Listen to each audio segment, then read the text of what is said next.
পার্টির কর্মীরা কষ্ট পেয়েছেন, হতাশায় ভুগছেন, কেউ কেউ ভাবছে সুসাইড করবে কিনা। আমি বলছি বিজেপি করতে গেলে হতাশায় ভুগবেন না, চোখের জল ফেলবেন না, কারণ আমরা পার্টি দাঁড় করিয়েছি রক্ত দিয়ে আর ঘাম দিয়ে।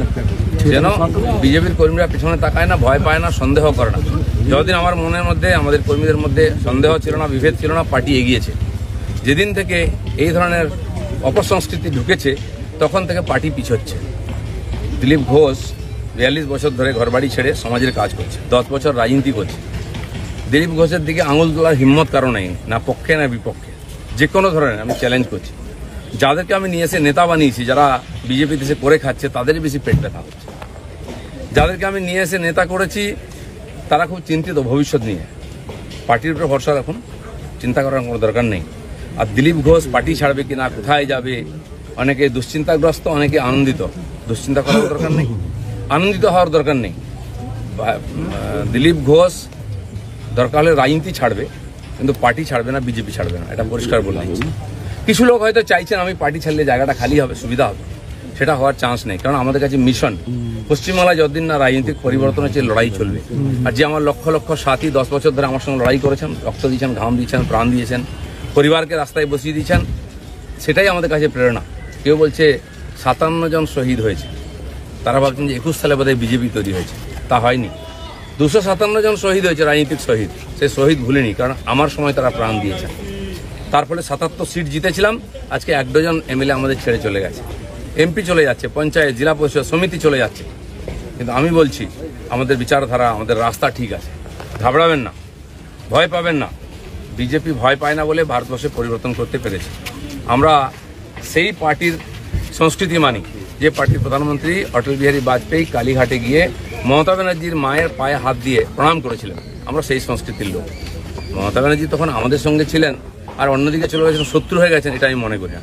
রাজনীতি আমার কোনো শত্রু নেই, আমি সবাইকে মিত্র করার চেষ্টা করি। আর মিত্র করেছি বলে ভারতীয় জনতা পার্টি এত বড় হয়েছে।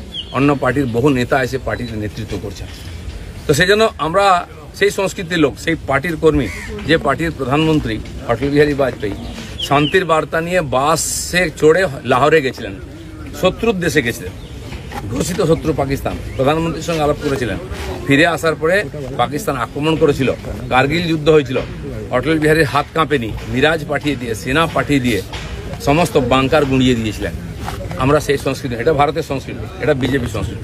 আমার প্রধানমন্ত্রী নরেন্দ্র মোদী, তিনি নওয়াজ শরীফের বাড়িতে বিয়েতে নেমন্ত্রণ রক্ষা করতে গেছিলেন, কোনো প্রোটোকল মানেননি, আশীর্বাদ করেছিলেন মেয়েকে।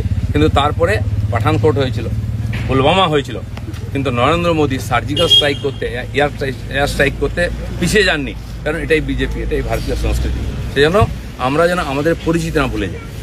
আমার পাড়ায় বিয়ে হচ্ছে টিএমসি নেতার বাড়িতে, সে টিএমসি করে বলে তার বাড়িতে আমি বিয়েতে যাব না। এই ধরনের জঘন্য নিম্ন রুচির রাজনীতি দিলীপ ঘোষ করে না, করবেও না, এটা আমি ঘৃণা করি। আমার বাড়ির জামাই যদি অন্য পার্টি করে, সেই মেয়ের বাড়ি আমি যাব না, এই রাজনীতি দিলীপ ঘোষ করে না, করবে না। যারা করতে চাইছে এটাকে, বিজেপি এই অপসংস্কৃতি আনতে চাইছে, তারা বিজেপি জানে না, তারা বিজেপি জানে না, তারা দিলীপ ঘোষকে চেনে না, এর পিছনে কত ত্যাগ তপস্যা আছে জানে না। যারা 21 সালে এসছে, 20 সালে বিজেপিতে এসছে না, তারা বিজেপি বুঝতে পারবে না। কেউ কেউ RSS দেখাচ্ছে, কেউ কেউ হিন্দুত্ব বোঝাচ্ছে। দিলীপ ঘোষকে হিন্দুত্ব বোঝাবেন না। আমার কাটলে গায়ে হিন্দুর রক্ত বেরোবে, বিজেপির রক্ত বেরোবে, বাকিদের গায়ে কি রক্ত? কে বড় বড় কথা কারা বলছে? যারা মমতা ব্যানার্জি আঁচলের তলায় থেকে নেতা হয়েছে। আরো বড় বড় কথা বলছে, অনেকে চরিত্রের কথা বলছে, যারা কালীঘাটের উচ্ছিষ্ট খেয়ে জীবন কাটিয়েছে, আজকে বিজেপির উচ্ছিষ্ট খেয়ে বেঁচে আছে, তারা দিলীপ ঘোষকে ক্যারেক্টার সার্টিফিকেট দিচ্ছে। যারা 4টে বিয়ে করে, 14টা গার্লফ্রেন্ড রাখে, রাত্রের জীবন একরকম, দিনের জীবন একরকম, তারা দিলীপ ঘোষকে ত্যাগী ভোগী বলছে। আহাম্মক। রাস্তায় দাঁড়িয়ে বলো, লোকে কি বলবে? দিলীপ ঘোষ আজকেও রাস্তায় দাঁড়িয়ে আছে, কালো দাঁড়িয়েছিল, আগামী দিনেও থাকবে। মানুষ জানে দিলীপ ঘোষ কি করেছে, দিলীপ ঘোষ কি। আমার মন আর মুখ এক। আমি পর্দার আড়ালে কথা বলি না, কোনো নেতার সঙ্গে বন্ধ ঘরে মিশি না, আমি সে যেই নেতা হোক। আমি চৌরাস্তায় দাঁড়িয়ে কথা বলি, ক্যামেরার সামনে কথা বলি। এটা দিলীপ ঘোষ।